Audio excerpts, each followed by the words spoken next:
మిత్రులారా, ఎప్పటికప్పుడు విడుదలయ్యే విద్యా ఉపాధ్యాయ సంబంధిత తాజా ఉత్తర్వులకు సంబంధించి సమగ్రమైన వీడియోస్ కోసం రమణ టీచర్స్ న్యూస్ యూట్యూబ్ ఛానల్కు సబ్స్క్రైబ్ అవ్వగలరు. నేను అప్లోడ్ చేసే ప్రతి ఎడ్యుకేషన్ రిలేటెడ్ ఇన్ఫర్మేటివ్ వీడియోకి సంబంధించి మీకు ఎలర్ట్ నోటిఫికేషన్ రావాలంటే యూట్యూబ్లోకి వెళ్ళండి, సెర్చ్ బార్లో రమణ టీచర్స్ న్యూస్ అని టైప్ చేయండి. నా ఛానల్ కింద సబ్స్క్రైబ్ అనే ఆప్షన్పై క్లిక్ చేయండి. రమణ టీచర్స్ న్యూస్ యూట్యూబ్ ఛానల్కు సబ్స్క్రైబ్ అవ్వండి. నేను ఎడ్యుకేషన్ రిలేటెడ్ వీడియోస్ని అప్లోడ్ చేసిన వెంటనే మీకు ఎలర్ట్ నోటిఫికేషన్ రావాలంటే మీరు నా ఛానల్కి సబ్స్క్రైబ్ అయిన వెంటనే బెల్ ఐకాన్పై క్లిక్ చేయండి. బెల్ ఐకాన్ పక్కనే ఉన్న నోటిఫికేషన్స్లో ఆల్ అనే నోటిఫికేషన్ సెలెక్ట్ చేసుకోండి. నేను అప్లోడ్ చేసే ప్రతి వీడియోకి సంబంధించి మీకు వెంటనే ఎలర్ట్ నోటిఫికేషన్ వస్తుంది. అలాగే ఎడ్యుకేషన్ రిలేటెడ్ వీడియోస్ అప్డేట్స్ కోసం మీ ఉపాధ్యాయ మిత్రులందరినీ కూడా రమణ టీచర్స్ న్యూస్ యూట్యూబ్ ఛానల్కి సబ్స్క్రైబ్ చేయండి. Thank you all. అందరికీ నమస్కారం. టీచర్ ఇన్ఫర్మేషన్ సిస్టంలో టీచర్ డేటా ఎంట్రీ వేసే సందర్భంలో కొంతమంది పర్సనల్ డీటెయిల్స్లో స్పౌజ్ ఎంప్లాయీ ఐడి కాకుండా స్పౌజ్ ట్రెజరీ ఐడి కాకుండా ఎంప్లాయీ ఎవరైతే ఉన్నారో వాళ్ళ ట్రెజరీ ఐడి మాత్రమే వస్తుంది అని అంటున్నారు. ఆ సమస్య అయితే లేదు. ఆ సమస్య ఎందుకు వస్తుందంటే మనం డేటా ఎంట్రీ వేసే విధానంలో చిన్న మిస్టేక్ ఉండడం వల్ల ఆ విధంగా వస్తుంది.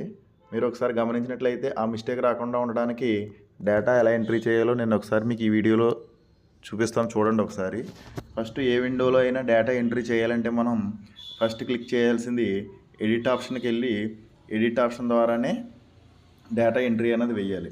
ఇక్కడ మీరు గమనించినట్లయితే స్పౌజ్ డీటెయిల్స్లోని ఇక్కడ స్పౌజ్ డీటెయిల్స్ ఉన్నాయి.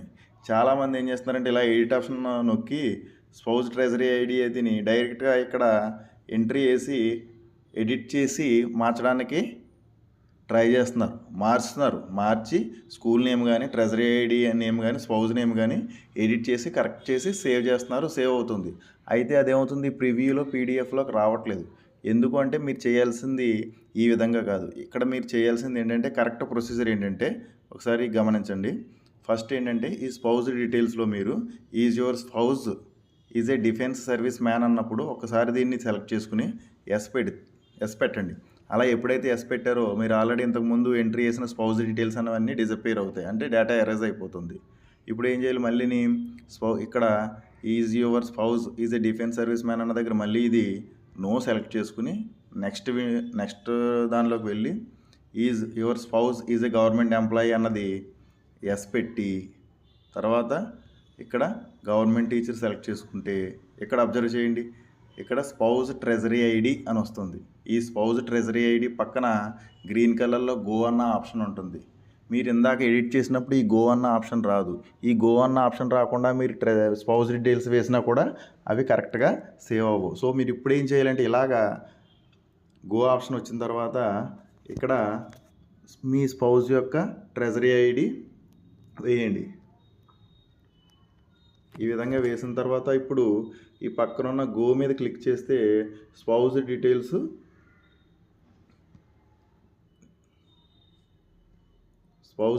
అన్నవి ఈ గో మీద క్లిక్ చేయగానే డిఫాల్ట్గా వస్తాయి. ఇగో స్పౌజ్ ఎంప్లాయీ ఐడి, స్పౌజ్ నేము, వర్కింగ్ ప్లేసు, డిస్ట్రిక్టు, డిజిగ్నేషను, మండలు, ప్లేస్ అన్నీ కూడా డిఫాల్ట్గా ఇలాగ మనం ఏమీ ఎంట్రీ వేయకుండానే ఎడిట్ చేయకుండానే జస్ట్ గో క్లిక్ చేస్తే మన స్పౌజ్ డీటెయిల్స్ అనేవి ఇక్కడ డిస్ప్లే అవుతాయి.